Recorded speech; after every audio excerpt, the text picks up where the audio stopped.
Sorry about that, guys. Memory card went full on my camera here.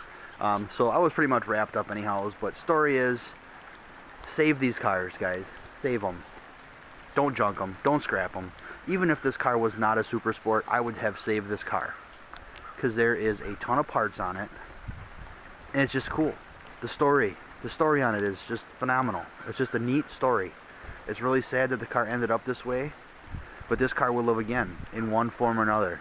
You gotta save these cars. Once they're gone, they're gone.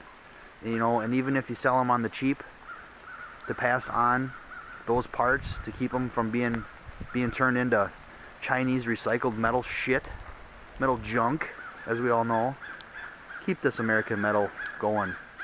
You know, as bad as that fender looks paint-wise, you could spend a day on that fender and have it in primer, ready for paint. I guarantee it. I know you could. You know, even like as simple as the letters on the hood. You know, the Chevrolet letters. They're nice. You know, they're original. You know, the grill needs an emblem. Big deal. They make those. You know, some of the stuff you don't have a choice. You have to do aftermarket. But, I mean, these things, this car is just fucking amazing. Pardon my language, but, I mean, you know, it's not rotten. It's not rotted out. This will all be reused as donor parts in a shell that needs help. You know, these sail panels, vinyl top cars, these things just rot. Beautiful sail panels on this car. You know, this car is worth saving, if nothing else but just for parts. Another thing that makes me think this was a drag car. You guys ever seen anything like that before? Those are magnetic weights. This drive shaft is balanced, but somebody had it balanced again and added some weight to it. That's what I think it is. Maybe I'm wrong. I don't know. I've never seen anything like that before. I was going to use this drive shaft on the 56, but it's actually, I think it was too long. Or too short. I wanted to, so I'm not using it. But, you know, the car has history. It has history. You know, I don't know the exact breakdown of what the numbers were on Super Sports back in the day. But I'm sure there was enough of them. But